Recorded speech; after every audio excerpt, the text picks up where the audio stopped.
Welcome back, baby. Before we get into my interpretation of Kendrick Lamar's Super Bowl halftime performance, I just want to say I don't think that there is a right or wrong way to interpret this. Just because I say something that may not align with how you perceive this performance does not mean it's necessarily wrong. It's art, so it's open to interpretation. Everyone's going to have a different perspective and understanding of his performance based off of your life experiences, based off of your own perspective. So it doesn't mean that there is only one right way. There is no one set way, unless Kendrick Lamar says it. But again, it's art. Unless you're talking about some stupid shit like DEI, then that's wrong. But everything else, I think, is open to interpretation. I had to handwrite these notes. That's how serious this was. First of all, let's give Kendrick Lamar Duckworth his flowers. Phenomenal performance. I loved every second of it. I was out my seat, glued to the TV like that. I am a Kendrick Lamar fan. I love Kendrick Lamar. I've been watching him since I was a kid. Since Swimming Pools came out, Good Kid, Mad City, I have been a fan for a while. Last year, my Apple Music top 5, he was number 4. So let's get into it. We're going to start from the very beginning. We have the introduction. In the crowd, it says loading. Goes all the way up to 100%, like a video game. There's an X, circle, square, and a triangle, which made me think of a PlayStation controller. Also, the X, square, circle, triangle are also used in football for plays. Then we have the great Samuel L. Jackson, who did a phenomenal job. It just, oh my gosh, it invigorated my spirit. Samuel L. Jackson did so well. He did so freaking good. He comes onto the scene saying, "This is the great American game.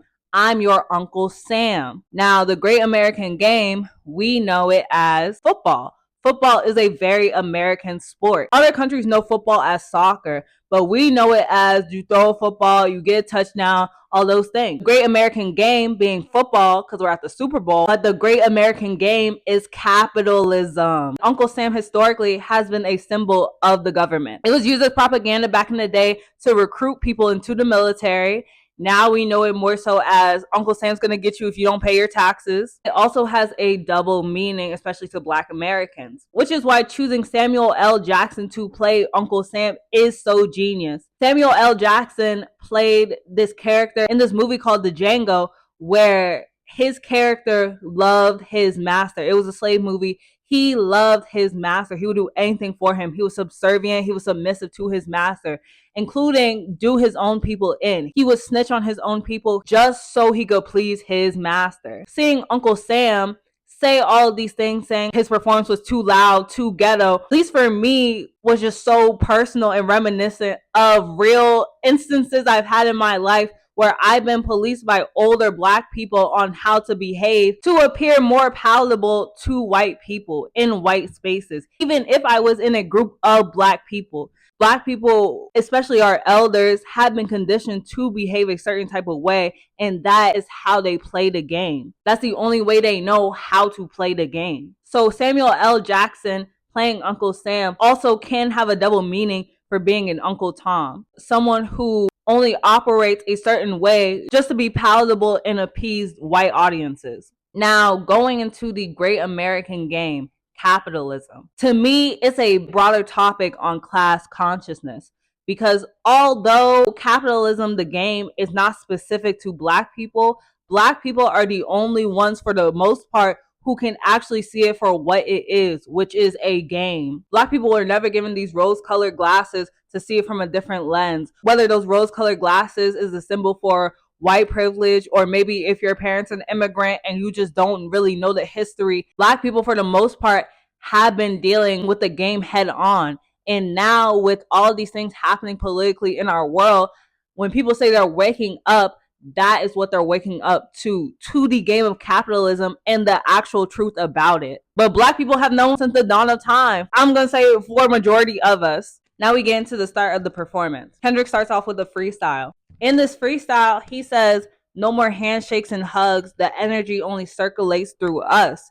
Everyone must be judged, but this time God's only favoring us." It was really for the Black community. Like, it was really for us. He was really standing up for the Black community, for our experience. He's saying God's going to favor his chosen people. Period. Another notable line that he said is, they only saw me as government cheese, but now I can seize the government too. And when you think about the cover from To Pimp a Butterfly, it's just a perfect blend. We go body for body, I hand you a body, I better my better masseuse. And then that's when we see all these dancers get out the car. Like, how the fuck did they even fit in there? Also, the car that he had on stage was a GNX. I saw someone mention that a GNX, especially back in the day, was a symbol of power and prestige, which makes sense because that's the position that Kendrick is in, especially now. I think the introduction has so many things to pay attention to. I noticed that when he's on stage, everyone gets out of the car, but only the dancers in red stay on stage with him. He says the revolution will be televised. You picked the right time, but the wrong guy. People in the red were staying on the side of the stage. Before he said that message, they did hand motions like they were kind of raising him up. And after he made his statement, they all panicked and freaked out, which I thought was really interesting. The quote is an adaptation from the popular song The Revolution Will Not Be Televised from Gil Scott-Heron. In that song, Gil Scott-Heron is saying, you cannot sit at home, you cannot be passive, you're going to have to get up, you're going to have to be active for this revolution. You can't be sitting there doing your nails, you can't be sitting there getting a haircut. No, you need to be out in the streets doing the work. And I think Kendrick opening his show with that statement is so powerful and so beautiful and really sets the stage for the message that he's giving in his performance. Now, when he says you picked the wrong guy, I took that as a message to the system. We all know that Orange Man was there, and the system, the game, Uncle Sam would have loved if it was some jigaboo tap dancing type guy, you know, in the words of Snoop Dogg, who eventually became that, was a jigaboo type dancing guy. Same thing with Soulja Boy. They would love for it to be a Nelly, a Soulja Boy, a Snoop Dogg to be there at the Super Bowl performing for them. But Kendrick Lamar is saying, you picked the wrong guy. You think I'm going to do that for you, but I'm not. I'm not standing with you. I'm standing with my people. Which he then transitions into Squabble Up. Somebody better squabble up. That shit was tough. That shit was hard, bro. One thing I think is really interesting and important to note is that historically, gangs, before they turn to violence, they actually used to dance battle with each other. That's how they would solve their issues, would be a dance battle. Literally step up type shit. Like, that's how they used to solve things before they had guns and all this dumbass shit that Uncle Sam gave them. Now, I paid attention to which verses and which lyrics Kendrick was choosing to speak during these performances, because that was a pivotal part in his storytelling. So he says, quid pro quo what you want, because I'm watching it. Quid pro quo is Latin for something, as in an exchange, a trade. Like, you give me this, I'll give you that. When Kendrick said that, he was letting the system know that he knows that this comes with a price. He knows that all these accolades, all these things come with a price. So it's like, what do you want? You think that I'm going to do something for you. You think that I'm going to be tap dancing and performing for you, but that's not the case. I think they know that Kendrick's not going to do that. So what is it that you want? Are you testing Kendrick? What are you trying to get at? And Kendrick goes on to say, the blueprint is by me. As in him, as in black people. Black people are the blueprint. Saying that black people are the foundation, what we've been screaming at the top of our lungs forever. Black people are the foundation of everything that America is. That is one of the main messages that I received from his performance. Now, this is the part I thought was really interesting. All the dancers that are on stage with him while he's performing Squabble Up are all dressed in red. And Kendrick Lamar notably stands out amongst all of the red. Made me think maybe he's with a certain group of people. You get what I'm saying? The Uncle Sam types. You get what I'm saying? He says, it was wolf tickets till I silenced it. And when he's saying this, he separates himself from the dancers in the red. They go to opposite sides of the stage. And he separates himself and he starts rapping. The group in the right are looking at him. They do some weird hand motions. They do some weird hand dances. Okay. Especially, you know, a little wink to the time that we're in right now. And they're kind of just watching him, like, taken aback. That one little shawty's face right there was freaking me out in the distance. It was just like, whoa. No shade though. Pipe down, these some whole other politics. No, I feel like was very on the nose. Then he says, ghetto child, it was black and mild with the smearing off. That's my favorite part. I love that part of the song. But he says that and he looks nervously to the right at the group and then says they're about to kill him off, and they switch sides. So he goes to the opposite side in which they were originally standing on. They start dancing a little bit. They reintegrate as he's saying, let the wolves out, I've been a dog. I thought that part was really interesting because I'm thinking, is he saying that he's been in their position before? Is he saying that he understands what it's like to walk in their shoes? I just thought it was really interesting, why specifically did he say that? Why specifically did he do that? But when he merges back with the dancers in red, he kind of reemerges as a leader. And the dancing throughout the whole entire show is very militaristic. You get what I'm saying? Like, he is the leader of this army. When he was ending Squabble up, I also kind of took it as some of the people in the red saw his side of things, as if he earned their respect. And so they started to follow his lead. That's when Uncle Sam comes back in to break it up. Like, no, trying to shame him, saying, no, that's too ghetto, that's too loud. Do you know how to play the game? Because Kendrick Lamar is not playing the game how Uncle Sam wants him to play. Uncle Sam being the creator of the game. Uncle Sam is purposefully trying to discourage Kendrick Lamar because he sees that what Kendrick is doing is effective. Then Uncle Sam tells him to tighten up. And that's when Kendrick Lamar breaks into humble. Be humble, sit down. I took this as two ways. Obviously, that's what Uncle Sam tells Black Americans to do. Once we start feeling ourselves, once we start getting to a place of power and prestige, they say, sit back down, dim your light. But Kendrick Lamar using only Black men to paint the American flag was also Kendrick Lamar sending a message to Uncle Sam saying, we built this. You need to know your place, Uncle Sam. You need to recognize where you stand, Uncle Sam, because if it wasn't for us, we wouldn't even have America. We wouldn't even have this country. Maybe you should sit down and be humble, Uncle Sam. And the power and showing the American flag full of Black bodies, full of Black faces, because we are the ones who built this country. Brick by brick, there would be no America without Black people. Again, we are the blueprint. The blueprint is by me. If it wasn't for Black Americans, we would not even have an America. And then he stands in the middle of a split flag, showing the current division within our country. What I also thought was interesting was that the dancers who were standing in the American flag were also doing the same dance moves and choreography from the music video Humble by Kendrick Lamar. And to me, I took that as Kendrick Lamar is saying, they listen to me. They listen to Kendrick's impact. They listen to Kendrick's influence. Kendrick is showing the power that he has. People who built this country listen to Kendrick, not to Uncle Sam. Again, reinforcing the sentiment to Uncle Sam saying, know your place. And then they start moving down the stage, marching. And I thought it was really interesting because as they go into the crowd, they start scattering because they hear gunshots. But the shooter in the crowd was actually a person wearing red. And I thought that was really interesting. And he goes into playing DNA to show us that he remembers exactly where he comes from. They want him to be humble, but he knows where he comes from. He starts off and says, I have loyalty and royalty inside my DNA. I got war and peace inside my DNA. I got hustle, though, ambition flow inside my DNA. To me, it also seemed like the dancers were kind of protecting him in a way while he was singing that. And I also thought it was interesting that the dancers in red were kind of protecting him, which might be a Judas and Jesus situation. It also might be showing Kendrick's impact. His impact crosses cultures. I also thought it was interesting that instead of saying, I was born like this, immaculate conception, Kendrick replaces the line and says, Yeshua's new weapon.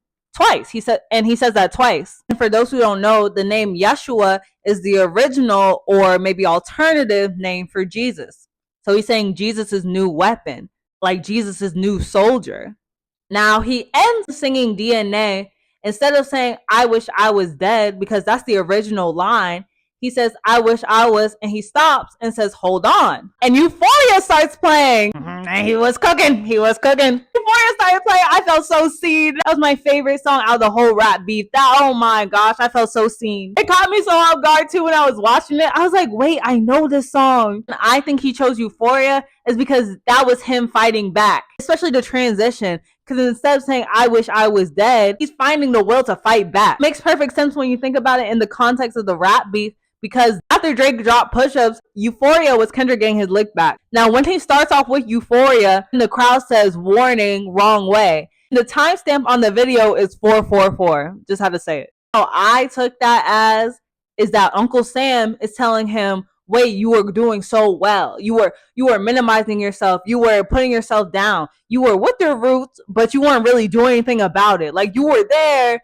but you weren't really fighting back. You weren't putting up them dudes. You were just complacent. In Euphoria, Kendrick says, I'm reaping what I sow, okay? Got a Benjamin and a Jackson all in my house like I'm Joe, okay? And all the dancers start to move like all the pieces in the game are moving. He also says in Euphoria, have you ever walked your enemy down like with a poker face? And then he does a little smile. And then he ends with boom. Then he walks over to a light pole. And it was a group of black men in all white. I personally love this scene before Uncle Sam stepped in, because how often do you just see a group of black men smiling? They were grinning ear to ear, gold teeth showing, which also has so much cultural significance, but they're grinning, looking like they're having a genuine good time. And it's like, how often do you really see that? I just love that so much. Kendrick starts singing Man at the Garden. I think that was personal for Kendrick because it signifies his roots in the sense of how he came up in hip hop, because he didn't come up with the glitz and glamour as opposed to someone like Drake, who had the funding, who was already on TV.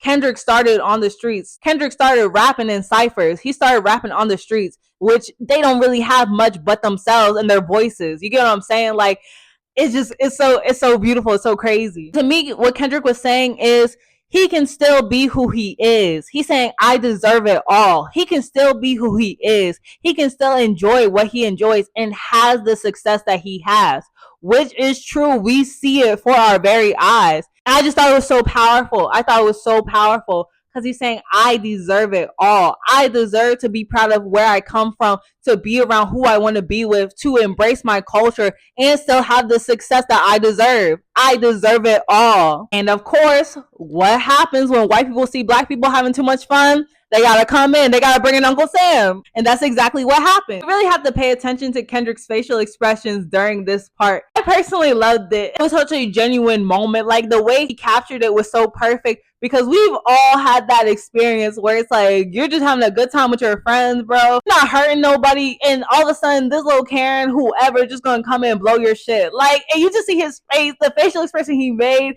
it just emulated that energy so well. It's just so perfect. But of course, Uncle Sam had to come in and ruin everything. He says, you brought your homeboys with you, the old culture cheat code. The next line is important, and I see most people talking about that, but I don't see enough people emphasizing the culture cheat code. It goes back to the great American game, because the enemy of capitalism is community. Kendrick is saying, if we stick together, if we unify, if we respect one another, that is our cheat code to win the game. That is how we break the system. By standing as a united front. That is our cheat code. But of course, that's not what Uncle Sam wants. That's not what Uncle Sam likes. So he has to deduct one life. And I took that line as very literal, because that does happen in real life. Whether it's police brutality, whether it's Uncle Sam only placing liquor stores and fast food restaurants in communities that are predominantly black, whether it's us being abused by the education system, by the medical industry, whatever the case may be. It has so many layers to it. Also including prison. You deduct one life, you take them away. And so they move into the X. I assumed that was prison because it seemed like they were in a box. I thought it was interesting because everyone was wearing white, but they were all pitted against each other. They were all wearing the same color, which to me signified that they were all the same. Another thing I thought was interesting was when they zoomed out and you could see the bird eye view, the cameramen were in red while everyone else was in white. I thought that was really interesting. Just like the people in Squabble Up, those dancers were wearing red. So I thought that was really interesting. Then Kendrick pops up and sings Peekaboo. I personally think that he chose Peekaboo because it shows him overcoming. Because one, it is surprising that you could have all these odds stacked against you, but somehow you're still overcoming. Somehow you're still having all these accolades. And the song is very braggadocious. He's talking about the things that he bought. And that's a symbol of wealth in the black community, saying that you have these chains, you have this, you have that. It was him overcoming all the circumstances. I also thought he's trying to show unity because he goes to every side that the dancers are on and he brings them all to one side. He brings them all together. If you pay attention to this performance or just Kendrick's music in general, that has always been a goal of his, is to unify. Same thing with Juneteenth. He's trying to bring all the hoods together. He is trying to unify the black community. Again, because community is the cultural cheat code. Community is the cultural cheat code to the game. And then he starts teasing not like us. Now, as a Kendrick fan, I love this. So there's a song on To Pimp a Butterfly called King Kunta. And in King Kunta, a lot of people argue that that's when Kendrick's actually stirring the pot and calling Drake out and starting the beef. Because in King Kunta, Kendrick says lines like, a rapper with a ghostwriter, what the fuck happened? Oh, no. And then he also says, I was gonna kill a couple of rappers, but they did themselves. Everybody's suicidal, they didn't even need my help. And that's when he's kind of telling you too, like, he's the king of this rap shit. Looking back on it with King Kunta, there's just so many Easter eggs. I could do a whole video about that. Also in King Kunta, he's talking to this female voice. Like, there's this female voice in the ad-libs and in the background. So the fact that he used this female ad-lib in background to introduce Not Like Us is just so funny. I just love this so much. He brings out these ladies, and I also noticed that these ladies were wearing white. And I think that was also to signify unity between Black men and Black women, saying that we are one, we are together. So then Kendrick's talking to the ladies, and he's like, hold on, can y'all do me a solid real quick? That's when he transitions into Luther. Uncle Sam goes, oh, you lost your damn mind. Because now he's completely unhinged. You know, he unified everyone in the box.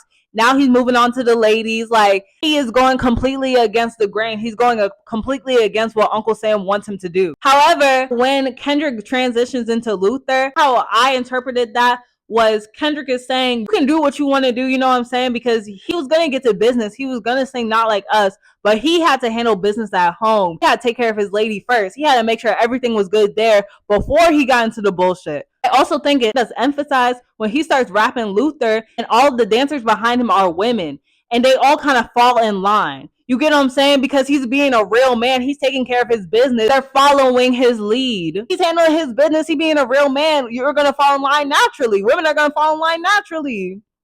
And he's walking over to SZA, arguably his work wife. Now, we got to give Miss SZA her flowers. She ate that thing up, okay? She did her thing. Now, I thought it was interesting that SZA was wearing red. And I feel like it serves two purposes. One, I think it's to show SZA's accomplishments, to show that SZA does stand out, that SZA has accomplished a lot. But I also think it's to show unity between the red and blue. Maybe to bridge the gap between people's differences or the differences between Black men and Black women. Red and blue mixed together makes purple. And purple historically is a color of royalty. And remember, he has loyalty and royalty inside his DNA. Now, when they're singing Luther, SZA's on a triangle and Kendrick comes to meet her. And I think the triangle was supposed to represent direction. But usually when you're playing a game on a PlayStation, the triangle is usually how you get to the map. The direction was pointed towards the circle. That's where they ended up moving towards. So I thought that was interesting also. So they sang Luther and then it transitions into All the Stars. And I have to say, even when I was watching it the first time, for some reason, when he started rapping his verse to All the Stars, it moved me. Like, I felt moved by it. I just felt emotional watching it, and I didn't know why. Even when I watch it now, when that part comes on, I feel emotional. Maybe it's because of what I'm about to say, but it just evokes something inside of me. Maybe it's just because it's powerful. It's really powerful. And I feel like when he's rapping this verse in particular, he's sending a direct message to the system. Because you have to listen to that verse. That verse is so powerful. He starts off saying, tell me what you're gonna do to me. Confrontation ain't nothing new to me. You could bring a bullet, bring a sword, but you still can't bring the truth to me. And especially with this administration, oh my God. I refuse to believe that orange man felt nothing when he was singing that part. I know it had to disturb his spirit. I just know it because I feel it. Like, I just feel it. I know it had to. I also think this verse kind of coincides with the beginning when he was saying squabble up and he was saying quid pro quo, what you want, because I'm watching it. And All the Stars in his verse, he's telling them, I don't even want what you have to offer. I don't even want your congratulations. I recognize your false confidence and promises. It's all in your conversations. Corrupt a man's heart with a gift. That's how you find out who you're dealing with. Bro, it was just so perfect. It was so perfect. That was the clearest message to me out of all of this directly to this administration, to America, what's going on. Yes, I think this is a response to the orange man and everything that he's been doing since he's been in office. The orangutan man is only a small detail because this has been going on for years. It's not like this just started. The orangutan man is really only a detail in the grand scheme of America. This is nothing new. If anything, this performance made me feel like orangutan man is the final boss. Most of the songs he did not sing the chorus to. I think the fact that he purposefully had SZA sing the chorus to this song shows that black men and black women need to stand together. The unity. We need one another. Again, the cultural cheat code. Also, when they transition into All the Stars, you can see the dancers holding up a fist. You already know the vibes. So then SZA finishes performing as beautifully as she did. Uncle Sam's head ass comes back in. He's like, good. He starts applauding him. And celebrating, saying, see, calm. That's what America wants to see. Even though if you were really listening to what Kendrick was saying during those verses, you would know that that's not what America wants.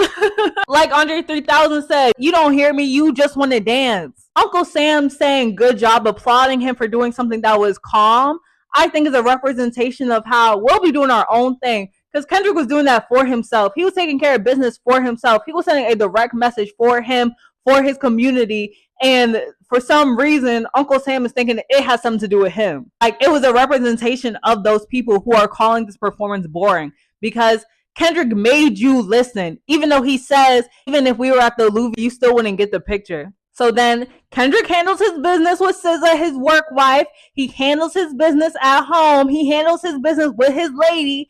And then he gets into the business. Then he gets into Not Like Us. Also, we just have to give Samuel L. Jackson his flowers because his acting just made it so complete for me. Like, it was just so good, especially this scene. I loved it. I loved it so much. And I loved how it was like, Uncle Sam, get the fuck out the way.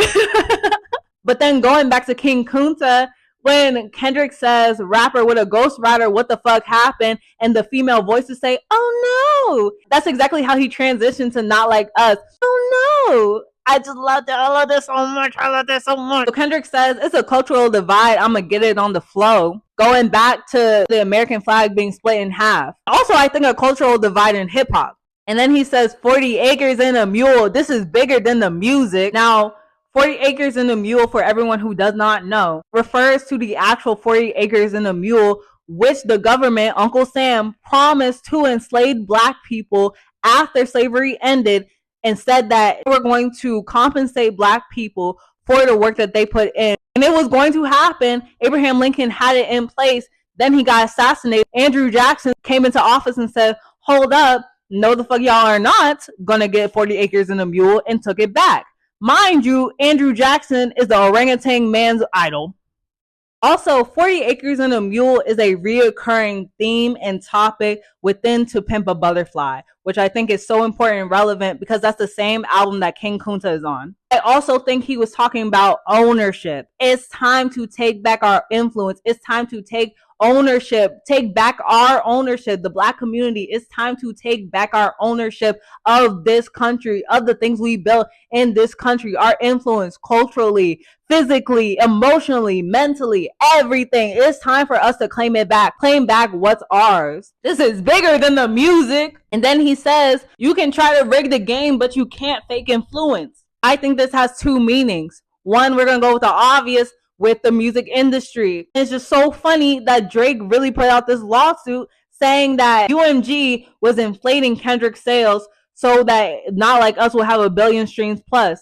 But Drake was acting like they have not done that for Drake. I guarantee you that they have done that multiple times. They have artificially inflated Drake's sales and numbers just for profits. I also think when he says to rig the game, but you can't fake influence, is also going back to the game of capitalism. He's saying you can put all of these obstacles in front of our way, but you cannot erase our impact. We wouldn't even have dishwashers if it wasn't for black people and their inventions. Like, we wouldn't even have modern household things. You cannot erase our influence. You cannot change our influence and our impact. You can put all these obstacles in our way and we're going to knock it down every time.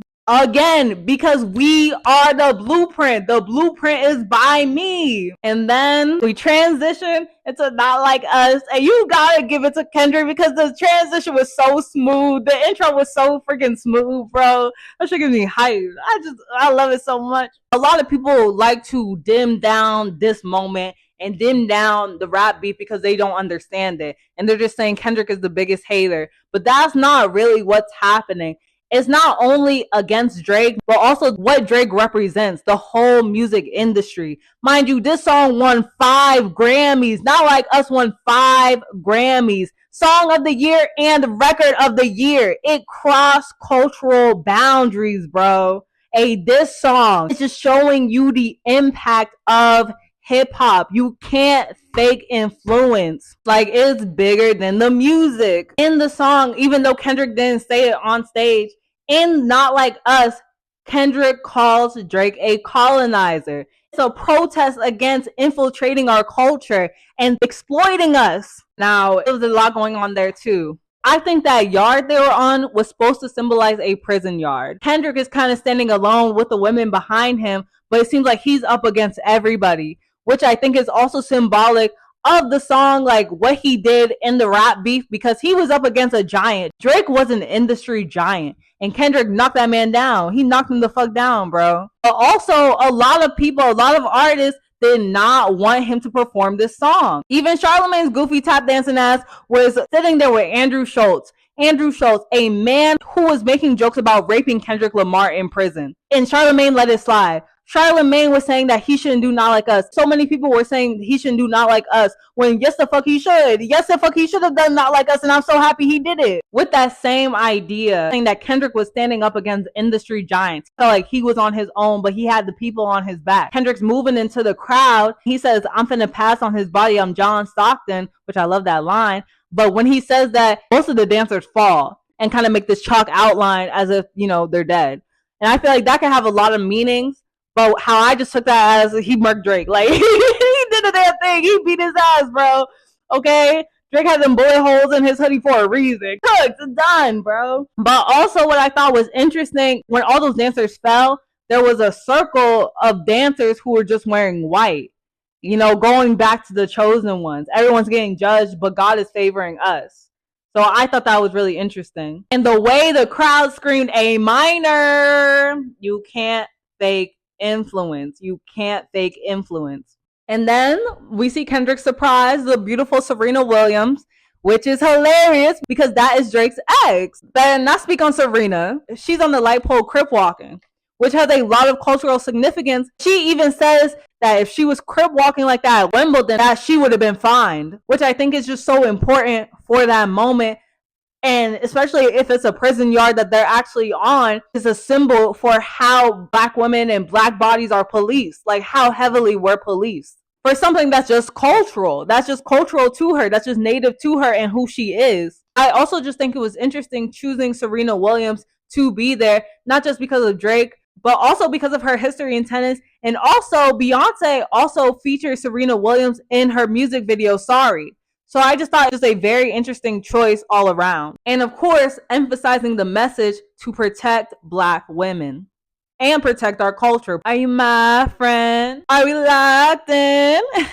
And then we transition into TV Off. And who does he bring out? Mustard, the cultural cheat code, his homeboy. Now, Kendrick rapping that verse for TV Off, I think it has a lot of significance, and I think there's a lot to be studied there. Certain things I picked from it were with a bone to pick, like it was Seabass. I just love that line. I think it's so good. Then he says, trying to show y'all the ropes before you hang from a rope, which obviously has so much significance. So when you think about that line in the context of the game, he's trying to put us up on game. Haha. But he's trying to show us there is a different way around it. You don't have to listen to the Uncle Toms. You don't have to do what you think white America wants you to do. There is a different way. And he's trying to show us before we fall into their trap. Because ultimately, if you do what you think white America wants you to do or what they actually want you to do, it is a trap regardless. Then he finishes that verse and screams, mustard, mustard. And to me, it almost seemed like a battle cry, like a war cry. because if you notice the dancers in the background, they line up and then they start to go into each other like they're fighting. And I took it as a civil war because if you look at both sides, they're identical, like the way that they're lined up. I also noticed how the people in white were on the front lines, which I thought was interesting. That part stuck out to me the most, especially when I was watching it for the first time. They run into each other and they kind of stop and come together to start dancing to Kendrick singing, "Turn his TV off, turn his TV off." Again, embracing the theme of unity, of community. They were at odds with each other, but they came in to join forces. Acting bad, but somebody gotta do it. Got my foot up on the gas, but somebody gotta do it. That's how the performance ends. And it says game over. He defeated the game. He was able to bring everybody together. I think it was beautiful. I also forgot to mention in the beginning that Kendrick starts off on a square when he's singing Squabble Up. And usually when you're playing a game, you press the square in order to punch, kick, etc. He went from the square to the X to the triangle to the circle. So whatever that means. Now, I personally don't think that he was alluding to Squid Games, even though Squid Games does have a lot of parallels because it is a representation on capitalism. But I don't personally think he was alluding to Squid Games because Squid Games is Korean and the point of this was to be American. So, but that's just me personally. Like I said, doesn't mean it's right or wrong. I think there are a lot of parallels that could be made. I just personally don't think that Squid Games was an influence. And lastly, going back to the beginning, when he says that no more handshakes and Uggs, the energy only circulates through us, God's favoring us, I think that reason in particular is why he did not sing All Right. Because I saw a lot of people, I wouldn't say criticizing, but maybe, and just feeling disappointed that he didn't sing All Right, saying that that's what we needed to hear. But Kendrick knew we were in mixed company. He was not going to perform All Right so we could have this collaborative piece because if we're being honest, it's not all right now. We need to be up. We need to squabble up. We need to get our asses up and do something about it. And also, we're not mixing with the enemy anymore. You feel what I'm saying? Like, the time for that has passed. Like, we're not doing that shit anymore. We're not dealing with the Judases. I also saw someone say that they think that he only chose recent songs as a message to say we're not going back. It was a message to look forward. When you think about it, the only songs that he did from the past were Humble and DNA, which are genius because they want us to go back. They want us to be humble and dim our light, but we have to remember who we are, where we come from. We have to remember we built this country. We are the blueprint. Crazy.